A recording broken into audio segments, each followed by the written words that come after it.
Hello, everybody. So, with the whole COVID-19 pandemic, the world feels a little bit upside down right now. As we're all in isolation, practicing our social distancing measures, we're left without our regular routines that help keep our life on track.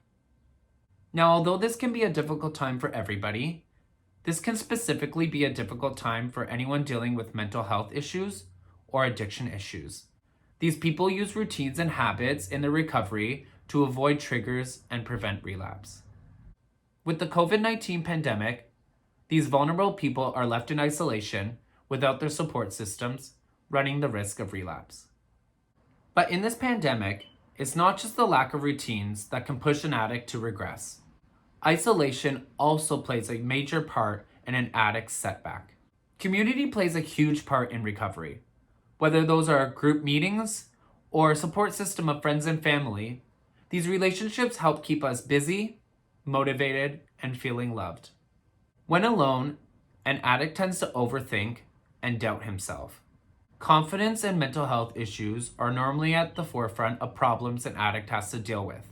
And once they are alone, these issues are amplified.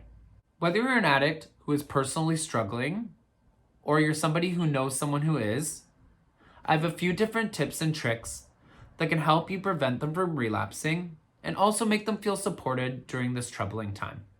Now, although this is a difficult time for an addict personally, a lot of the responsibility does come from ourselves. And I'm going to start with a few tips that we can do personally to help get ourselves back on track. Now, the first one I want to do is start with a routine. So, although our routines are sort of up in the air right now, it's nice to just sort of pick a new routine that you can do on a daily basis during this pandemic. One thing that I like to do is set alarms throughout the day to help keep my mind on track of what's next. So whether that's scheduling breakfast, lunch, dinner, a workout routine, or even just drawing, reading, or writing, it's a good way to help keep yourself on track and let yourself know what you're doing next. The second tip I would say would be staying healthy. So this could be anywhere from physical exercise to eating healthy to meditation. So we often forget that meditation or mental health is also a large part of the group of living healthy. And by performing these tasks, it helps boost our mood and makes us feel better about ourselves. So the third tip would be find a hobby. So our day-to-day life, we're told to hustle. And in this pandemic, it's a great way to sort of take a step back and realize that everything doesn't have to be about work, work, work. We sometimes forget about the enjoyment in our lives, and it's great to sit back and enjoy a hobby that you might have. So this could include reading, writing, drawing, fitness, cooking, baking. There really are so many different options for hobbies. And now that we're in this time where we're forced to just sit and we don't really have anything specific to do, I do recommend picking up one of those hobbies again. So the fourth tip I would give is your environment. So your environment really ranges from a bunch of different things. It can be your home or space that you live in. So keeping that clean, whether that's on a weekly basis or a day-to-day basis, that really helps continue to keep your mood up. That also environment can include the people you surround yourself with. So if you're constantly talking to the people that you are using with, watching even videos of parties on YouTube, past parties or with your friends, those things can kind of sit with you and make you feel like you're missing out as well. The fifth thing that I would recommend would be communication. So communication can be talking with friends or family. It can also be talking with a therapist or group meetings. There are many different options for this. Obviously, in the pandemic, we can't really have contact with anyone, but we do have options like Zoom, House Party, Facebook Messenger, iPhone, FaceTime. There's so many different options for keeping in contact. So keeping in contact with our friends and family is important, but also if you need to see a therapist or some people like to go to AA meetings or NA meetings. So AA is Alcoholics Anonymous or NA is Narcotics Anonymous. They have a bunch of different options for those as well, also located in Zoom chats. And by keeping in contact with people, that also lets you know that you aren't alone and you're not in this by yourself. So I do recommend doing that as well. And now, if you're not the one that's personally struggling with addiction, the things that you can do to help support the people in your life are definitely related to the points that I've made earlier, the tips. So one is communication. Obviously, you're going to be the other person on the side of that call. All you have to do is just listen. When it comes to an addict, you can't really tell them what to do. An addict does what they want to do or needs to do in that moment. It's really their choice or answer. But as long as you're there for support, that's all that really counts. Sometimes it's just that they're feeling lonely, and to hear your voice and to know that you care is all that really matters.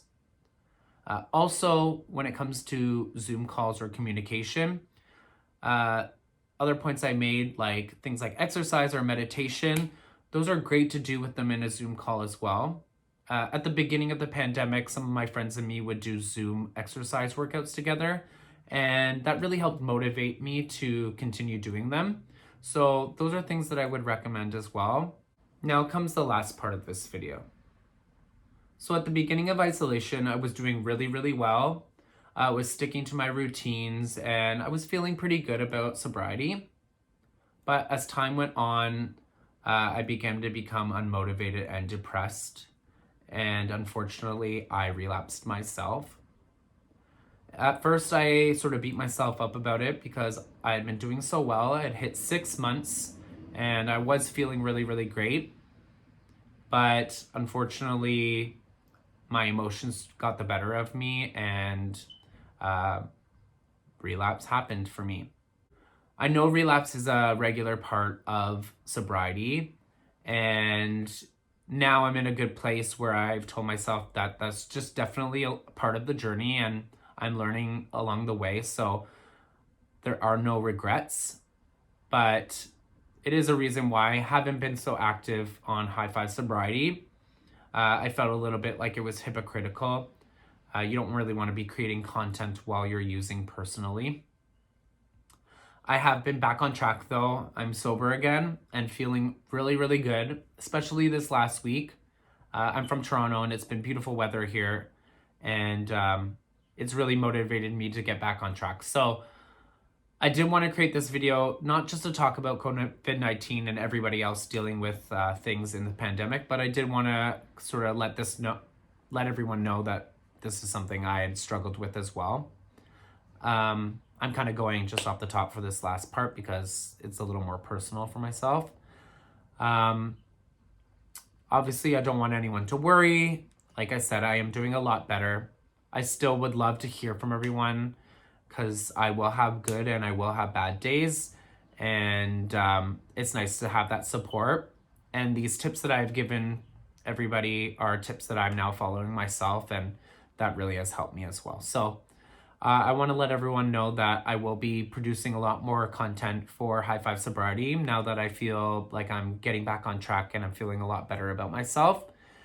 And for anyone that has been there during the pandemic for me personally, thank you so much. I really, really, really do appreciate it. I have a few really, really good friends who have been nothing but supportive, and they've helped me get back on track myself. So this is the end of the video, guys. Thank you so much for watching. If you have any comments or questions, please comment below. I would also love it if you subscribed, liked the video, and we'll be back on High Five Sobriety YouTube soon. Thank you very much. Bye.